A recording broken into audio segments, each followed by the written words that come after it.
الرجیم بسم اللہ الرحمن الرحیم رب اشرح لی صدری ویسر لی امری واحلل عقدۃ من لسانی یفقهوا قولی واجعل لی وزیرا من اہلی ربی زدنا علما اللہم صلی علی محمد وعلی آل محمد کما صلیت علی ابراہیم وعلی آل ابراہیم انک حمید مجید اللہم بارک علی محمد وعلی آل محمد کما بارکت علی ابراہیم وعلی آل ابراہیم انک حمید مجید۔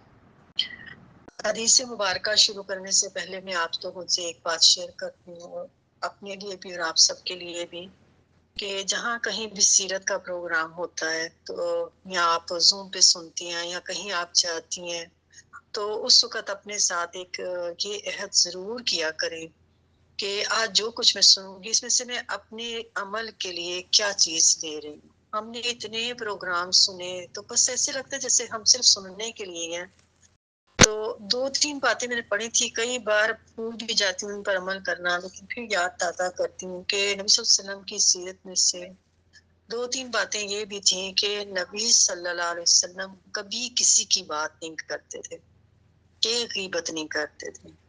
دوسرا یہ تھا کہ وہ کسی کو آر نہیں دلاتے تھے۔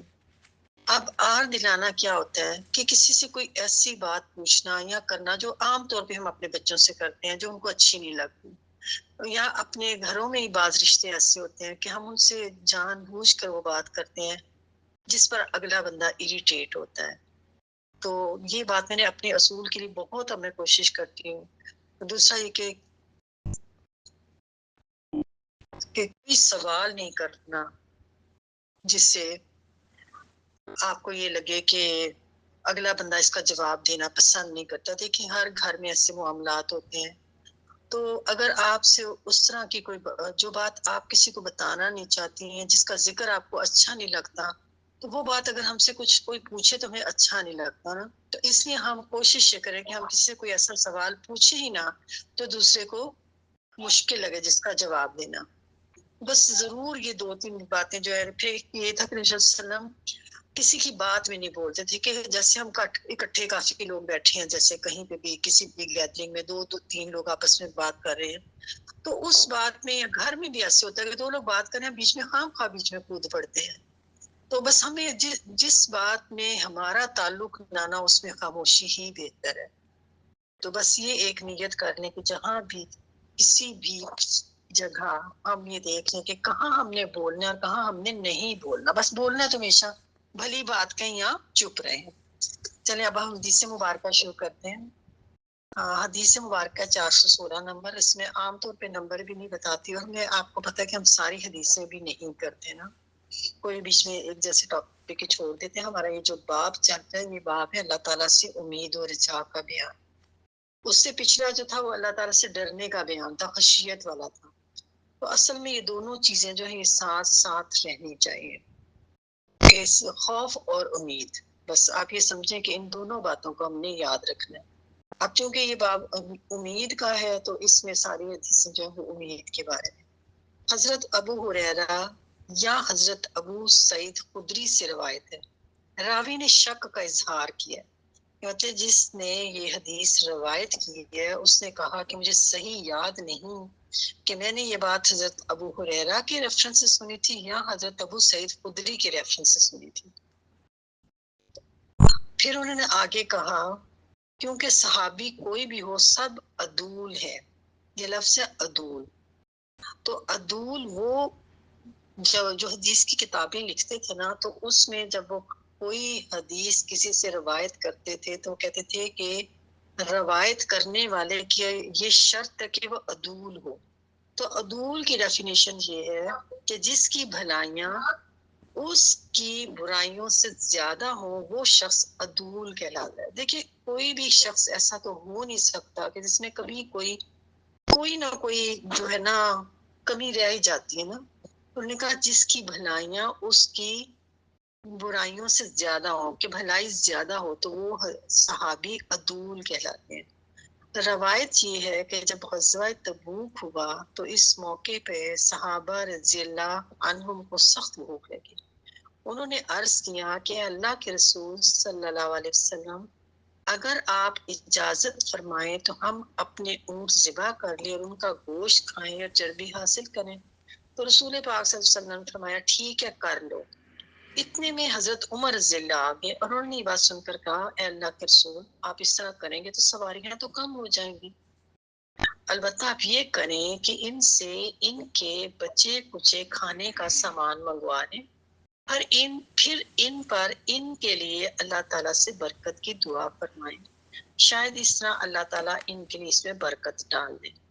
اب اس میں سے یہاں اتنے تک میں سے ہم نے یہ بات سیکھی کہ ہاں حضرت عمر کا مرتبہ ظاہر ہے نبی صلی اللہ علیہ وسلم سے تو کم تھا بے شک، لیکن یہ بھی ہمیں پتا ہے کہ نبی صلی اللہ علیہ وسلم نے فرمایا تھا اگر میرے بعد کوئی نبی ہوتا تو حضرت عمر رضی اللہ تعالیٰ، تو نبی صلی اللہ علیہ وسلم نے حضرت عمر کا مشورہ قبول کیا۔ اس کا مطلب یہ ہے کہ چھوٹے بھی اگر کوئی مشورہ دیں تو اس مشورے کو سننا چاہیے، اس پہ غور کر لینا چاہیے کہ بعض اوقات ایک چیز کا ہمیں دھیان نہیں ہوتا، ہم سے چھوٹے جو ہم سے زیادہ اچھی بات بتا دیتے ہیں۔ اور پھر نبی صلی اللہ علیہ وسلم نے کی حدیث میں جس میں الفاظ سنی یار یہاں یہ ہے کہ مسلمانوں کے جو معاملات آپس کے مشورے سے چلتے ہیں، تو مشورہ کرنے کا یہ فائدہ ہوتا ہے کہ ایک سے زیادہ دماغ استعمال ہو رہے ہیں تو پھر اس چیز کے سارے پہلو جو ہیں وہ سامنے آ جاتے ہیں مشورہ کرنے سے۔ تو یہاں پر بھی یہ بات بتائے گی کہ حضرت عمر رضی اللہ تعالیٰ نے مشورہ دیا اور نبی صلی اللہ علیہ وسلم نے مشورہ قبول کیا کہ واقعی ان کی بات ٹھیک تھی کہ اونٹ تو پہلے ہی بہت کم تھے جب غزوہ تبوک ہوا تھا، یہ ویسے نا غزوہ تبوک کی بات ہے تو اس وقت واپس بھی تو جانا تھا، تو اونٹوں کی تو تعداد پہلے ہی اتنی تھی کہ ایک اونٹ پر باری باری لوگ سوار ہوتے تھے۔ تو چنانچہ آپ نے چمڑے کا ایک دسترخوان منگوایا اور اسے بچھا دیا، پھر آپ نے صحابہ سے ان کے بچے کچے زیادہ راہ منگوائے، چنانچہ کوئی مکئی کی مٹھی لایا، کوئی کھجور کی مٹھی، کوئی روٹی کا ٹکڑا، یہاں تک کہ دسترخوان پر اسے کچھ چیزیں جمع ہو گئی۔ پھر رسول اللہ صلی اللہ علیہ وسلم نے برکت کی دعا فرمائی، پھر فرمایا اپنے اپنے برتنوں میں ڈال دو۔ چنانچہ صحابہ نے اپنے اپنے برتنوں میں ڈالنا شروع کیا، یہاں تک کہ لشکر میں انہوں نے کوئی برتن ایسا نہیں چھوڑا جس سے نہ بھرا ہو، سب نے کھایا یہاں تک کہ سب کا پیٹ بھر گیا اور پھر بھی کچھ بچ گیا۔ تو رسول اللہ صلی اللہ علیہ وسلم نے فرمایا میں گواہی دیتا ہوں کہ اللہ کے سوا کوئی معبود نہیں اور یہ کہ میں اللہ کا رسول ہوں، کوئی بندہ بھی ایسا نہیں جو کلمہ توحید و رسالت کے ساتھ اللہ کو ملے اس حال میں اسے کوئی شک و شبہ نہ ہو تو پھر اسے جنت میں جانے سے روک دیا جائے۔ اب یہ جو بات ہے ہم پچھلی بھی کئی حدیثوں میں پڑھ چکے ہیں کہ جس میں بھی کلمہ لا الہ الا اللہ پڑھ لیا تو پھر وہ جنت میں ضرور جائے گا۔ یہ اور بات ہے کہ ایک تو دل کی سچائی کے ساتھ کلمہ پڑھنا اور دوسرا یہ کہ سیدھا جنت میں نہیں جائے گا، اپنے گناہوں کی سزا بھگت کے ہر کلمہ گو جو ہے وہ آخر کار جنت میں چلا جائے گا، بس یہ مطلب ہے اس کا۔ اور دوسرا ہمیں اس سے برکت کا پتہ چلا اور نبی صلی اللہ علیہ وسلم کے معجزات کا پتہ چلا کہ نبی صلی اللہ علیہ وسلم کا یہ معجزہ تھا کہ جو تھوڑی سی خوراک تھی اس میں اللہ تعالیٰ نے برکت ڈال دی۔ اگلی حبان بن مالک رضی اللہ عنہ سے روایت ہے اور یہ ان لوگوں میں سے ہیں جو جنگ بدر میں شریک تھے۔ وہ فرماتے ہیں کہ میں اپنی قوم بنو سالم کو نماز پڑھاتا تھا اور میرے اور ان کے درمیان ایک ایسا برساتی نالا پڑتا تھا کہ جب بارشیں زیادہ ہوتی تو اسے پار کر کے ان کی مسجد تک جانا میرے لیے دشوار ہوتا۔ چنانچہ میں نے رسول پاک صلی اللہ علیہ وسلم کی خدمت میں حاضر اور آپ سے عرض کی کہ میری نگاہ کمزور ہو گئی ہے اور وہ نالا جو میرے اور میری قوم کے درمیان ہے بارش آنے کی وجہ سے بہتا ہے اور اسے پار کرنا میرے لیے دشوار ہو، لہٰذا میری خواہش ہے کہ آپ میرے گھر تشریف لائیں اور وہاں کسی جگہ پر نماز پڑھا دیں، میں اسے جائے نماز بنا لوں گا۔ رسول اللہ صلی اللہ علیہ وسلم نے فرمایا اچھا میں عنقریب ایسا کروں گا۔ چنانچہ دوسرے دن صبح کے وقت جبکہ سورج خوب چڑھ چکا تھا رسول اللہ صلی اللہ علیہ وسلم اور حضرت ابو بکر رضی اللہ تشریف لائے۔ رسول اللہ صلی اللہ علیہ وسلم نے اندر آنے کی اجازت طلب فرمائی، میں نے آپ کو اجازت دے دی، آپ بیٹھے بھی نہیں اور فرمایا تم اپنے گھر میں سے کسی جگہ کو میرے نماز پڑھنے کے لیے پسند کرتے ہیں۔ پلیز جس کا مائک وہ مائک بند کر دیں۔ عفت آپ کا مائک کھولا ہے، عفت پلیز اپنا مائک بند کر دیں کہ مطلب وہ شخص جو اس نے نبی صلی اللہ علیہ وسلم کو اپنے گھر دعوت دی تھی کہ آپ ہمارے گھر آ کر میں کسی جگہ پر نماز پڑھیں تو میں اسی جگہ کو نماز کے لیے مخصوص کر دوں گا.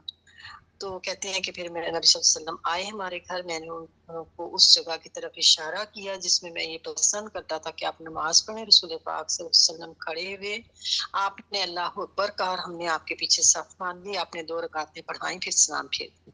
تو یہ کون سی نماز ہوئی؟ نفلی نماز تھی. اور کہا تھا نا جب خوب سورج چڑھ گیا، دھوپ پھیل گئی تو تب آئے تھے، تو اس کا مطلب ہے کہ یہ چاشت کی نماز ہوگی. تو نبی صلی اللہ علیہ وسلم نے یا ویسے بھی انہوں نے کہا تھا نا کہ آپ کسی جگہ نماز پڑھائیں تاکہ میں اس جگہ کو مخصوص کر لوں. پھر میں نے آپ کو ایک مخصوص کھانے کے لیے روک لیا جو آپ کے لیے تیار کیا گیا تھا. تو آس پاس کے گھرانوں نے بھی سن لیا کہ رسول اللہ صلی اللہ علیہ وسلم میرے گھر تشریف فرما ہے، تو ان میں سے لوگ آنے شروع ہو گئے. جب لوگوں کو پتا چلا کہ نبی صلی اللہ علیہ وسلم آئے ہیں تو ملاقات کی غرض سے بہت سے لوگ کہتے ہیں میرے گھر آ گئے، حتیٰ کہ گھر میں بہت سے لوگوں کا ہجوم ہو گیا. ایک آدمی نے کہا مالک کو کیا ہوا کہ میں اسے یہاں نہیں دیکھ رہا. کسی ایک صحابی کا ذکر کیا جن کا نام مالک تھا، تو ان کا وہ نہیں نظر آ.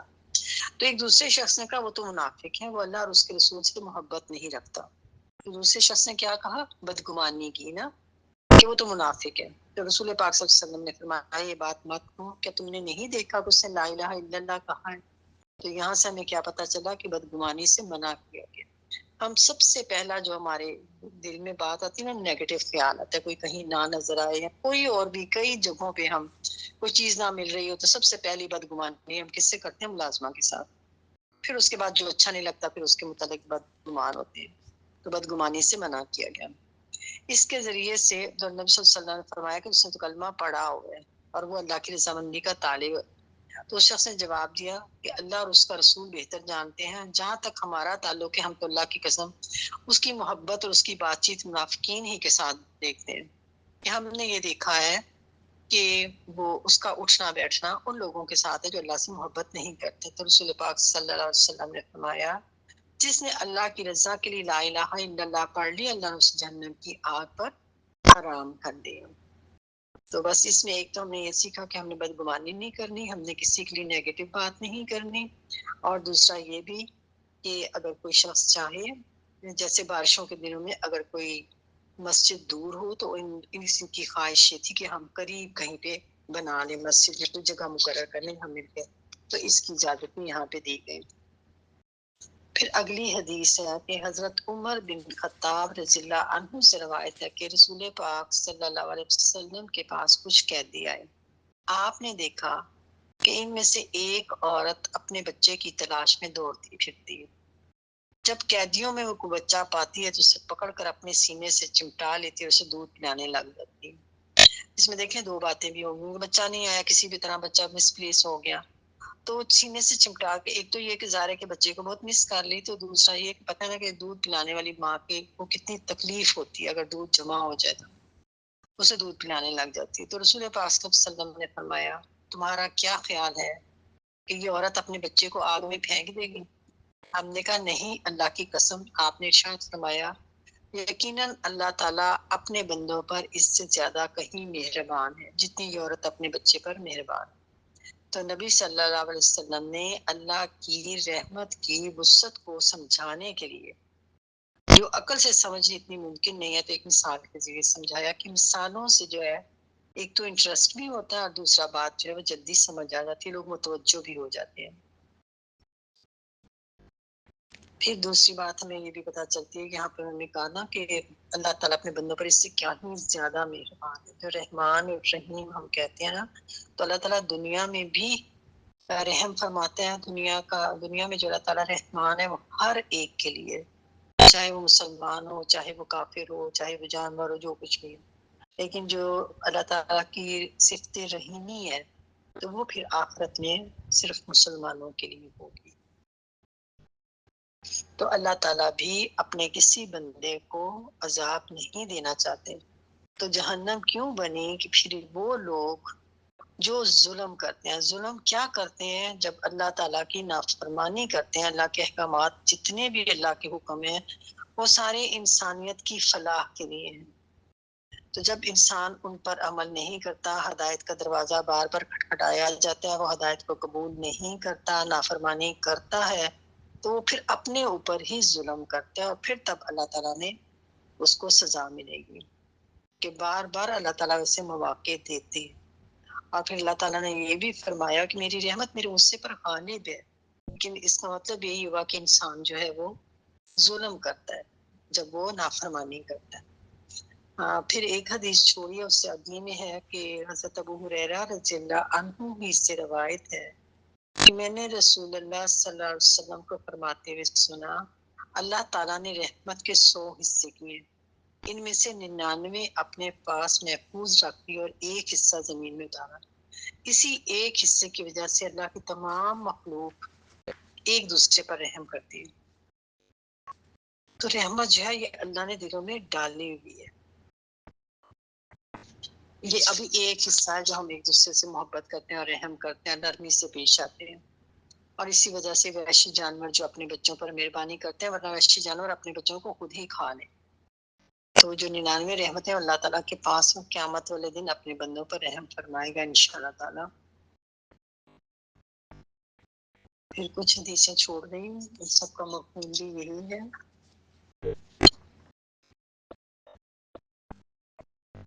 حضرت ابو ہریرہ رضی اللہ عنہ ہی سے روایت ہے، رسول پاک صلی اللہ علیہ وسلم نے فرمایا، قسم ہے اس ذات کی جس کے ہاتھ میں میری جان ہے، اگر تم گناہ نہ کرو تو اللہ تعالیٰ تمہیں ختم کر کے ایسے لوگ پیدا فرمائے گا جو گناہ کریں گے، پھر اللہ تعالیٰ سے گناہوں کی معافی مانگیں گے اور وہ انہیں معاف فرمائے گا۔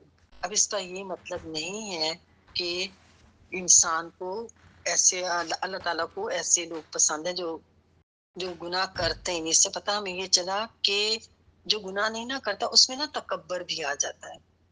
تو خشیت الہی والا باب بھی یاد رکھیں، اور اس میں اللہ تعالیٰ کو یہ بہت پسند ہے۔ انسان دیکھے کتنی بھی کوشش کرے، لیکن غلطی اور گناہ ہو جانا انسان کی فطری کمزوری ہے، لیکن غلطی کو تسلیم کرنے کی بجائے اس پر اصرار کرنا بہت بڑا جرم ہے۔ تو اللہ تعالیٰ کو کیا پسند ہے کہ انسان سے جب بھی غلطی ہو تو وہ توبہ اور استغفار کرے۔ تو ایسے لوگ اللہ تعالیٰ کو بہت پسند ہے، اسے ندامت ہو کہ ڈرتے ہوئے زندگی بسر کرنی ہے۔ گناہ کرتے ہوئے انسان سوچے کہ کتنی بڑی ہستی کی شان میں گستاخی ہے، میں جو اللہ کا کہنا نہیں مان رہا تو میں کتنی بڑی ہستی کی شان میں گستاخی کرتا ہوں۔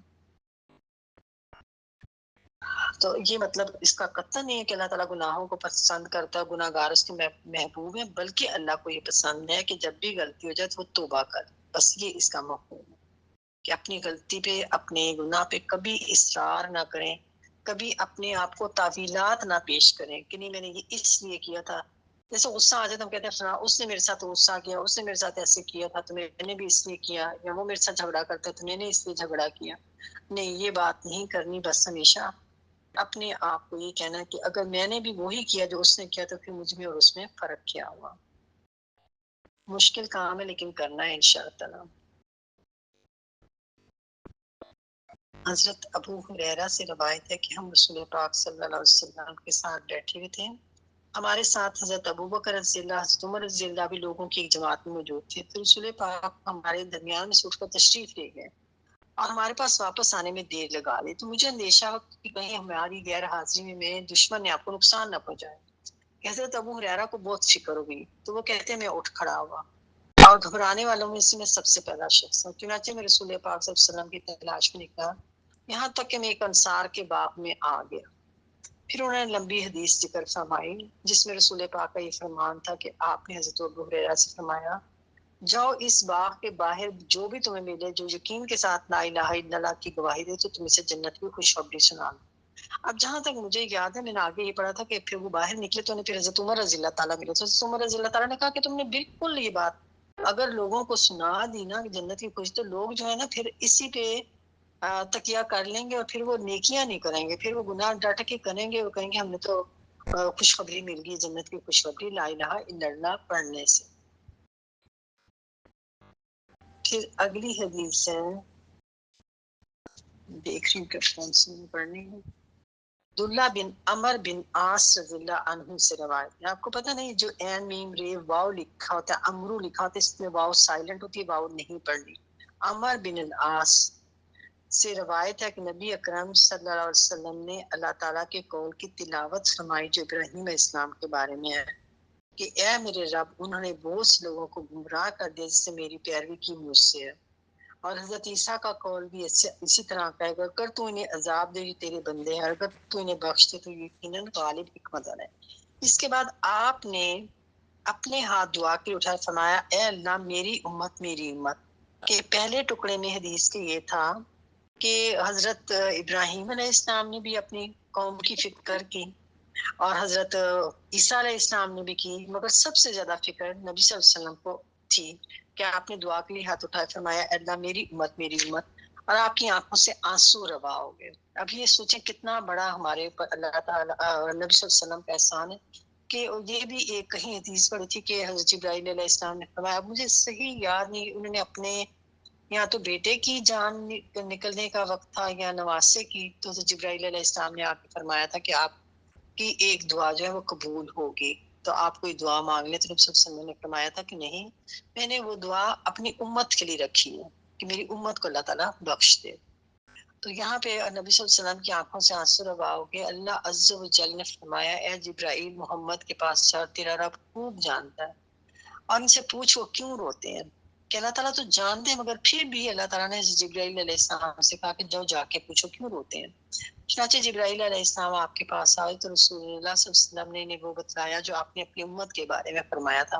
حالانکہ اللہ خوب جانتا ہے. اللہ تعالیٰ نے فرمایا اے جبرائیل محمد کی طرف پھر جاؤ، ان سے کہے کہ ہم آپ کو آپ کی امت کے بارے میں خوش کر دیں گے، آپ کو غمگین نہیں کریں گے. نبی صلی اللہ علیہ وسلم کے ہمارے پر کتنے احسان ہیں، تو پھر ہمیں کتنا درود و سلام بھیجنا چاہیے. جب بھی یاد آئے اسی وقت زبان پہ درود و سلام ہو، یہ کوتاہی ہمیں نہیں کرنی. اور ویسے بھی درود پاک پڑھنے سے کیا ہوتا ہے، 10 رحمتیں نازل ہوتی ہیں، 10 گناہ معاف ہوتے ہیں، 10 درجے انسان کے بلند ہوتے ہیں.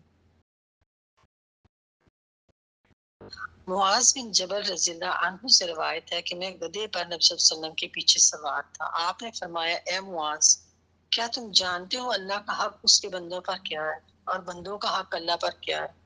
میں نے کہا اللہ اور اس کا رسول بہتر جانتے ہیں. آپ نے فرمایا بے شک بندوں پر اللہ کا حق یہ ہے کہ وہ صرف اس کی عبادت کریں، اس کے ساتھ کسی کو شریک نہ ٹھہرائیں، اور اللہ پر بندوں کا حق یہ ہے کہ اس کو عذاب نہ دے جو اس کے ساتھ کسی کو شریک نہ ٹھہراتا ہو. میں نے عرض کیا اللہ کے رسول کہ میں لوگوں کو خوشخبری نہ دوں؟ آپ نے فرمایا انہیں خوشخبری مت دو، پھر وہ اسی ایمان پر بھروسہ کر لیں. اب یہاں پر آپ یہ سوچیں کہ ہم تو مسلمانوں کے گھروں میں پیدا ہو، ہم نے شعور سے کلمہ پڑھنا ہے. اس میں کیا لا الہ الا اللہ، نہیں کوئی معبود اللہ کے سوا. تو جب معبود کوئی اللہ کے سوا نہیں ہے اور محمد اللہ کے رسول ہیں، تو پھر ہر اس حکم کی اطاعت کرنی ہے جو اللہ نے ہمیں نبی صلی اللہ علیہ وسلم کے ذریعے پہنچا دیا، اور کسی کے ساتھ شریک نہیں کرنا. تو سورہ کہف کی آخری آیت میں بھی یہی ہے نا کہ جو اللہ کے ساتھ کسی کو شریک نہیں کرتا.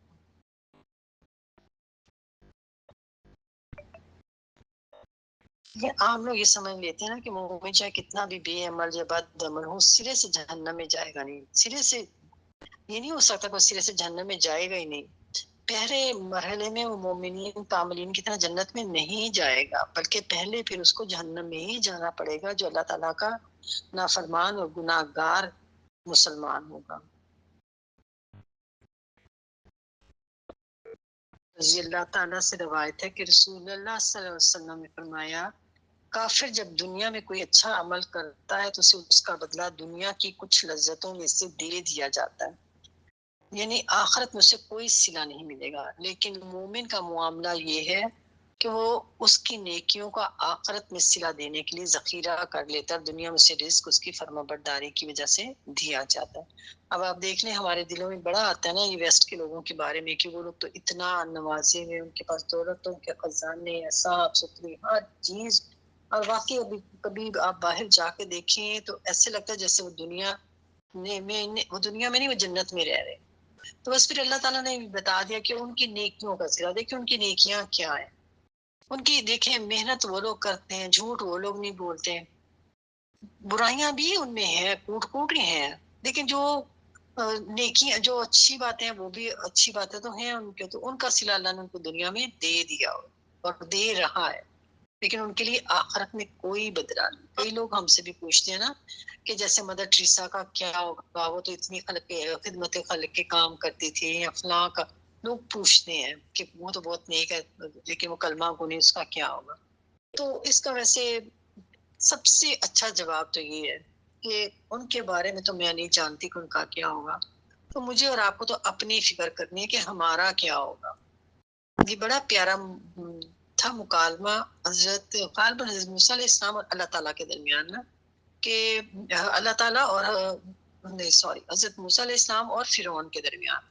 تو فرعون نے کہا تھا کہ آباء و اجداد کا کیا بنے گا نا، اگر کوئی کہہ دے کہ تمہارے باء و اجداد تو جہنم میں جائیں گے تو کتنا برا لگے انسان کو نا. تو اللہ تعالیٰ نے حضرت موسیٰ سے یہ کہلوا دیا کہ تم ان سے کہو کہ میں نہیں جانتا، لیکن میرے اللہ کو سب خبر ہے نا، میرا رب نہ بھولتا ہے نہ چوکتا. مجھے الفاظ نہیں یاد، مفہوم یہ یاد ہے. حضرت موسیٰ کا جواب یہ تھا کہ میرا رب نہ بھولتا ہے نہ چوکتا ہے، تو ان کا معاملہ اللہ کے پاس ہے. تو ہم بھی سے بھی کوئی کسی کے بارے میں پوچھے تو ہمارا جواب بھی یہی ہونا چاہیے کہ ہم نہیں جانتے کہ ان کے ساتھ کیا ہوگا، ہمیں تو اپنی فکر کرنی ہے کہ میرے ساتھ کیا ہوگا. اور واقعی جب انسان اپنی فکر کرنے لگ جائے نا، پھر وہ بہت سی ایسی چیزیں جن کے ساتھ اس کا تعلق نہیں ہوتا نا، ان کو پھر وہ چھوڑ دیتا، تمام لاکھ چیزوں کو وہ پھر چھوڑ ہی دیتا ہے. تو کافر بھی دنیا میں بہت سے عمل ایسے کرتے ہیں جن کا تعلق اور آپائے عامہ سے ہے یا بھلائیوں سے ہوتا ہے، تو اللہ تعالیٰ انہیں حسنات کا صلہ انہیں دنیا کے مال و اسباب کی صورت میں دے دیتا ہے، یا ان سے ان کی کوئی مصیبت ٹال کر دے دیتا ہے. مگر آخرت کے اجر و ثواب کے لیے تو ایمان ضروری ہے، کیونکہ وہ تو آخرت کو مانتے نہیں ہیں. وہ تو جو کام بھی کرتے ہیں وہ تو کرتے بھی دنیا کے لیے، وہ تو آخرت کے لیے کرتے ہی نہیں ہیں، اس لیے وہ آخرت کے ثواب سے محروم ہی رہے. تو ایمان اور عقیدے اور ہر عمل کی بنیاد جو ہے نا، اس کی قبولیت جو ہے وہ اللہ کے پاس ہی ہے. آخری حدیث ہم پڑھ لیتے ہیں، 3:30 ہو گئے ہیں، کہ حضرت جابر رضی اللہ عنہ سے روایت ہے کہ رسول اللہ صلی اللہ علیہ وسلم نے فرمایا 5 نمازوں کی مثال اس لبالب جاری نہر کی طرح ہے جو تم میں سے کسی کے دروازے پر ہو اور وہ اسے روزانہ 5 مرتبہ غسل. بس اب یہ دیکھ لیں کہ 5 مرتبہ ہم نمازیں بھی پڑھتے ہوں اور پھر ہم میں سارے عیب بھی ہوں، غیبت ہم کر رہے ہیں، جھوٹ ہم بول رہے ہیں، سامنے ہم دے رہے ہیں، تو پھر یہ ہونا نہیں چاہیے. پھر ہر نماز تو ویسے بھی ایک نماز سے دوسری نماز کے درمیان گناہ معاف ہو جاتے ہیں اگر ہم نماز شعور کے ساتھ. اللہ میری اور آپ کی، ہم سب کی نمازیں، ہماری تمام عبادات اللہ تعالیٰ خالص کر دے، ریاکاریوں سے خالص کر دے، اور ہمیں خضوع و خشوع کے ساتھ عبادت کرنے کی اللہ تعالیٰ ہمیں توفیق عطا فرمائے، تاکہ ایک نماز کے درمیان جو بھی گناہ ہو وہ پچھلی نماز سے اس نماز کے درمیان سارے گناہ اللہ تعالیٰ ہمارے معاف فرما. جس طرح اگر 5 بار کوئی نہائے تو سارا میل کچیل دور ہو جاتا ہے، تو اللہ کرے کہ ہم بھی اصل میں نماز کا مطلب ہی ہے کہ جب ہم اللہ کے حضور کھڑے ہو کر اللہ اکبر کہہ دیتے ہیں نا، تو اس وقت ہم دنیا کو ہٹا کے اللہ کے سامنے کھڑے ہو جاتے. تو بس اللہ ہمیں ایسا ایمان دے دے. ہمارا تو ایمان سچی بات ہے، اللہ ہمیں معاف کرے، نہ نماز میں اور نہ نماز کے بعد ہے. نماز میں ایمان ہو، اللہ تعالیٰ کا تصور ہو کہ مجھے دیکھ رہا ہے، میں اس کے سامنے حاضر و ناظر ہوں. سلام پھیرنے کے بعد بھی ہر وقت یہی ذہن میں رہے کہ میں ہر عمل کے لیے اللہ تعالیٰ کے سامنے جواب دوں، تو پھر انشاءاللہ ہماری بہت سی برائیاں جو ہیں وہ دور ہو جائیں. وآخر دعوانا من الحمدللہ رب العالمین. اللہ تعالیٰ ہم سب کا یہاں مل بیٹھنا قبول فرمائے، اور اللہ تعالیٰ ہمیں ریاکاریوں سے پاک کر دیں، ہمیں ہماری نمازوں میں خشوع و خضوع دے دیں، اور اللہ تعالیٰ ہمیں ایمان کی حلاوت نصیب کریں. اللہ تعالیٰ ہمیں اپنی محبت، اپنے رسول کی محبت اور ان کاموں کی محبت عطا فرمائے جس سے اللہ تعالیٰ کی محبت اور اللہ کا قرب مل جائے. آمین. رب اجعلنی مقیم الصلاۃ ومن ذریتی ربنا وتقبل دعاء. ربنا اغفر لی ولوالدی وللمؤمنین یوم یقوم الحساب. ربنا هب لنا من ازواجنا وذريتنا قرة اعین واجعلنا للمتقین اماما اللهم صل على محمد وعلى ال محمد كما صليت على ابراهيم وعلى ال ابراهيم انك حميد مجيد اللهم بارك على محمد وعلى ال محمد كما باركت على ابراهيم وعلى ال ابراهيم انك حميد مجيد. آپ لوگوں نے کوئی بات کرنی شیئر، کوئی اچھی بات شیئر کرنی کر سکتے ہیں.